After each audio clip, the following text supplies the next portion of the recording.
Halo semuanya, selamat siang. Perkenalkan, nama saya Elida Septrina Sinaga dengan NPM 20011011191, grup PG4, jurusan PGSD di Fakultas Keguruan dan Ilmu Pendidikan di Universitas HKBP Nomensen Pematang Siantar dengan dosen pengampu Ibu Yanti Arasi Sidabutar, SPD MPD, dengan mata kuliah Bahasa Indonesia kelas rendah.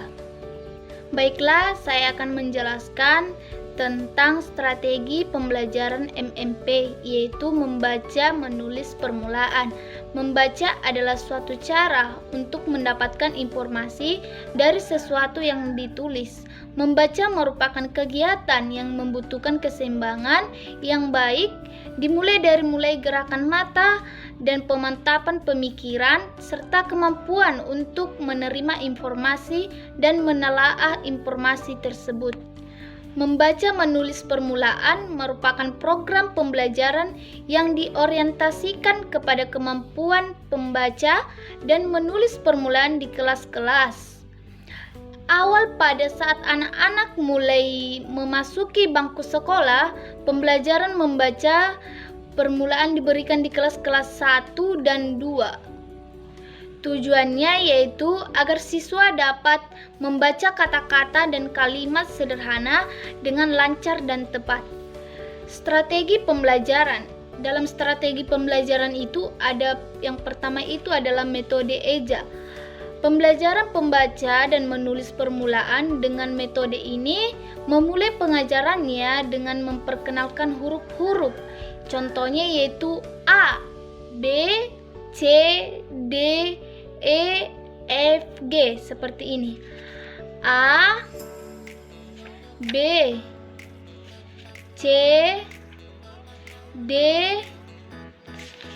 E, F, dan G.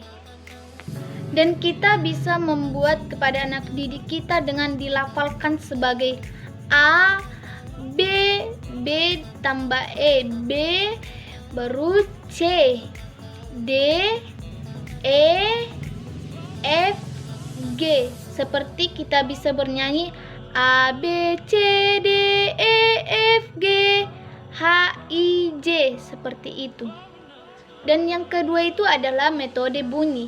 Pelafalan abjad atau huruf dengan metode bunyi adalah seperti contoh, B dilafalkan menjadi EB, dan D dilafalkan menjadi ED, dan C dilafalkan menjadi EC. Yang ketiga itu adalah metode suku kata. Pembelajaran MMP dengan metode ini diawali dengan pengenalan suku kata seperti ba, be, bu, be, bo, ca, ce, cu, ce, co, da, de, du, de, do, kaki, ku, ke, ko, dan seterusnya. Seperti ini. Ba, babi, babi, bu. Ini bu, be, dan bo. Yang kedua itu adalah ca, ca, ci, cu, ce, co. Dan seperti inilah kita buat untuk anak SD supaya anak didik kita itu mengerti. Karena anak kelas 1 atau kelas 2 itu masih kurang mengerti membaca dan menulis. Langkah-langkah yang kita buat pembelajaran MMP tanpa buku, guru dapat memilih variasi kegiatan belajar mengajar. Yang pertama itu adalah menunjukkan gambar. Kita harus mengambil sebuah contoh gambar untuk menunjukkan kepada peserta didik kita supaya mengerti. Dan yang kedua itu adalah menceritakan gambar. Seperti kita mengambil gambar pohon-pohonan dan kita menceritakan pohon-pohonan itu mana bagian-bagiannya supaya mereka mengerti. Dan yang ketiga itu siswa bercerita dengan bahasa sendiri. Mereka harus menjelaskannya dengan bahasanya sendiri dengan sesukanya karena anak SD itu masih kurang mengerti. Dan yang keempat itu memperkenalkan bentuk-bentuk huruf. Seperti ini, kita memperkenalkan bentuk-bentuk huruf itu dengan A, B, C, D, E, F, G, seperti itu. Yang kelima itu adalah membaca tulisan gambar. Dan kita harus menyuruh peserta didik kita membaca tulisan gambar itu, apakah mereka mengerti tulisan itu atau tidak. Jika mereka tidak mengerti, lalu kita sebagai pendidik untuk menjelaskannya.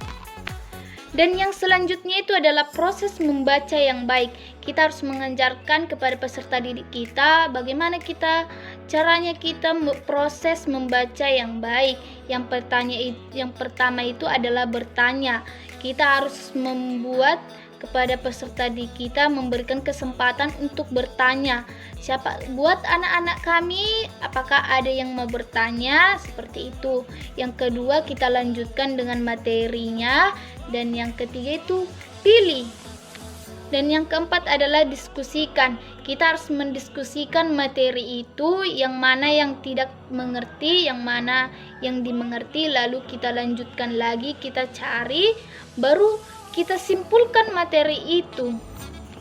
Dan sebagai calon pendidik, jangan menerangkan kepada peserta didik itu terlalu cepat. Harus pelan-pelan saja supaya mereka mudah mengerti dan cepat tangkap pada materi tersebut. Dan yang terakhir itu, kita menyuruh peserta didik kita untuk mencatat mana yang penting-pentingnya saja. Dan kita menyuruh peserta didik itu menyimpulkan kesimpulannya. Apakah anak-anak didik kami bisa menyimpulkan materi tersebut? Seperti itu. Baiklah, itulah yang dapat saya jelaskan tentang strategi pembelajaran MMP, yaitu membaca, menulis permulaan. Jika ada tutur kata yang kurang berkenan, saya mohon minta maaf. Terima kasih.